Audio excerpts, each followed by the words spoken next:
সবে বৈশাখের 28 তারিখ, জ্যৈষ্ঠ এখনো পুরো বাকি। তীব্র গরমে পড়ছে চারপাশ। আর এই ভরা গ্রীষ্মেই আগামী 4 সপ্তাহ নির্জলা থাকবে গোটা শিলিগুড়ি। পুরসভার তরফে বৃহস্পতিবার এমনই এক বিজ্ঞপ্তি জারি করা হয়েছে। ভরা গ্রীষ্মে 4 সপ্তাহ জলবন্ধ কেন শিলিগুড়িতে? সরকারি বিবৃতিতে জানানো হয়েছে, শুক্রবার থেকে গজলডোবায় বাঁধ মেরামতের কাজ শুরু হচ্ছে। সেই কারণেই স্লুইস গেটের দরজা খুলে নামানো হয়েছে জলস্তর। এই তিস্তা মহানন্দা ক্যানেল থেকেই আসে শিলিগুড়ির পানীয় জল, তাই বাঁধ মেরামতের কারণে মিলবে না পানীয় জলটুকু। নির্জলা থাকবে গোটা শিলিগুড়ি ভরা গ্রীষ্মে। আমাদের কালকে থেকে ব্যারেজ পূর্ণোদ্যমে কাজ শুরু হবে। ফ্ল্যাশ ফ্লাডের জন্য ব্যারেজ ক্ষতিগ্রস্ত হয়েছিল। এখন রিপেয়ারিং না করলে বর্ষার সময় জল ব্যারেজকে আরও ড্যামেজ করে মানুষের জনবসতিতে প্লাবিত করবে। তার জন্য এই কাজটা ওদের করতেই হবে। 1 মাসের কাজ। গজলডোবার বাঁধ ক্ষতিগ্রস্ত হয়েছিল কবে? 4 অক্টোবর 2023, পুজোর আগে। অতিবর্ষণে সিকিমে তিস্তার বাঁধ ভাঙায় বাড়তি জলের চাপে ক্ষতিগ্রস্ত হয় গজলডোবার বাঁধ। তারপর কেটে গেছে 6.5 মাস।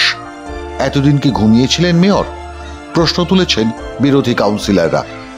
গত শীতকালে শুকনো আবহাওয়ায় জলস্তর যখন কম থাকে, পুরসভায় জলের চাহিদাও যখন কমে যায়, তখন মেরামতের কাজ না করে এই ভরা গরমে বাঁধ মেরামতের কাজ কেন? প্রশ্ন তুলেছে বিজেপি। এই পৌরসভা কর্পোরেশন আসার পরেই তারা ঘোষণা করেছিল প্রথমেই তাদের কাজ হবে 47টি ওয়ার্ডেই বাড়ি বাড়িতে পানীয় জল যাতে পায় এবং কমার্শিয়ালভাবে পায় সেটা তারা দেখবেন। কিন্তু 2.5 বছর অতিক্রান্ত হয়েছে, এখন তারা তিস্তার অজুহাত দেখাচ্ছেন বা পলি পড়েছেন বলে কাজ করতে পারিনি। মেয়র অবশ্য যথারীতি আঙুল তুলেছেন বাম আমলের দিকে। তার দাবি, বাম আমলে বিকল্প জলাধার তৈরি না করার কারণেই নাকি এই তীব্র জলকষ্ট। পিএইচইকে দিয়ে আমরা যেটা অল্টারনেটিভ ওয়েলে কাজটা শুরু করাতে পারলাম, 6.9 কোর্সের প্রজেক্ট, 50% অর্থ তাদের আমরা দিয়ে দিয়েছি। সেটা কিন্তু 40 বছরের লেপটা করতে পারে এবং এটা করতে পারেনি দেখে আজকে ব্যারেজ এই এমার্জেন্সি রিপেয়ারিংয়ের সময় মানুষের জলে প্রবলেমটা হচ্ছে। কিন্তু প্রশ্ন হলো, বিগত 10 বছর তো রাজ্যের শিলিগুড়ি উন্নয়ন মন্ত্রী ছিলেন গৌতম দেব। পুরসভার মেয়রের দায়িত্বও পালন করেছেন। সে উন্নয়ন এখন দেখা যাচ্ছে না কেন? যদি তিনি জানতেন বিকল্প জলাধারের প্রয়োজন, তাহলে 10 বছরে কাজটা কেন হয়নি? প্রশ্ন তুলেছে সিপিআইএম। বিজেপির দাবি, অমৃত 2 প্রকল্পে শিলিগুড়ি পুরসভার জল প্রকল্পের জন্য টাকা অনুমোদন করেছিল কেন্দ্রীয় সরকার। সে কাজ হয়নি কেন? কেন টেন্ডারে বিডার পাওয়া যায়নি? আমি যতটা জানি যে অমৃত 2 ভাবে কেন্দ্রীয় সরকার এই প্রকল্পের জন্য তারা 5,511 কোটি টাকার মতো ধার্য হয়েছিল। 33% ম্যাচিং গ্রান্ট কেন্দ্রীয় সরকার এই প্রকল্পের টাকা কিন্তু এই পৌরসভাকে দিয়েছে।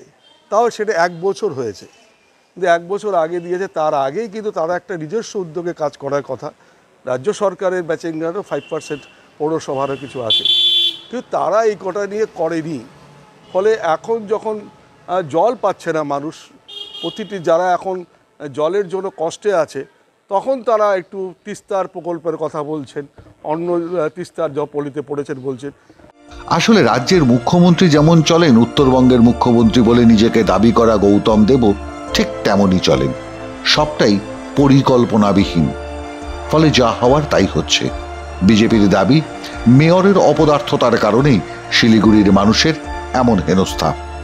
মাধ্যম ব্যুরো রিপোর্ট।